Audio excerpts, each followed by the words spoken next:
Since the release of whitewoods, I've played way too much of it. I've gone through every single variation of whitewoods, well at least the reasonable ones, to figure out what works and what doesn't. So, today we're going to be discussing variants of whitewoods and arbitrarily ranking them against each other.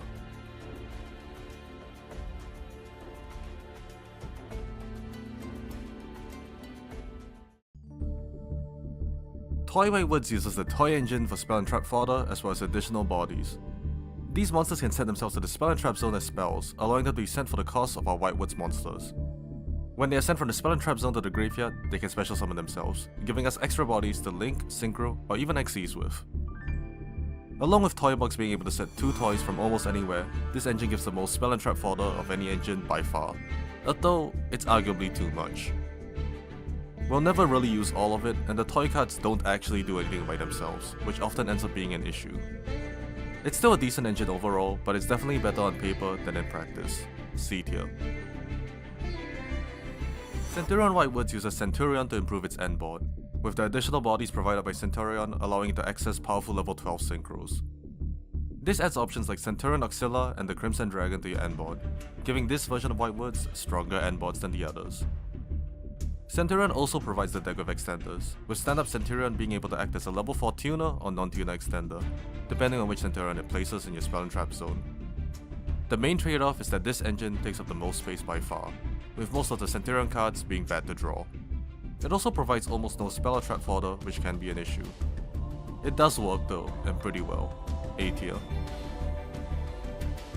Runic Whitewoods uses runic cards as both fodder as well as extenders.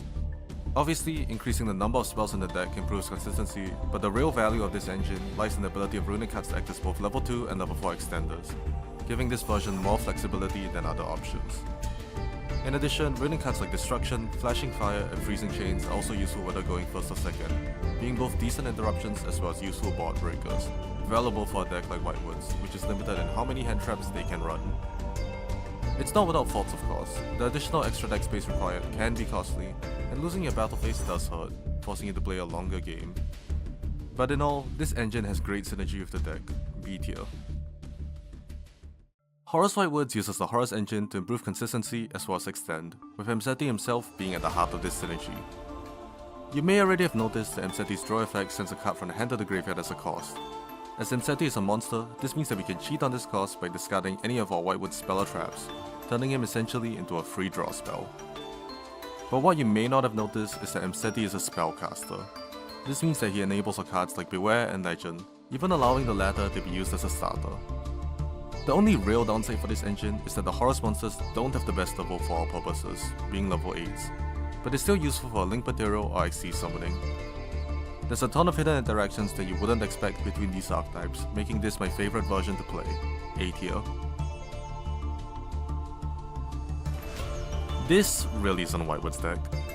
The main synergy between these archetypes is Asteria and Risiela's ability to summon or search light spellcasters, which Quem and Cartesia happen to be.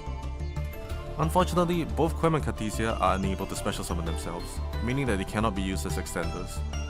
And even when you do get them on board, the combos you get into are essentially just branded combos. This engine doesn't really synergize with Whitewoods in any meaningful way, not providing any spell or trap fodder or extension. Don't be fooled, this is a branded deck and Whitewoods is the engine here, C tier.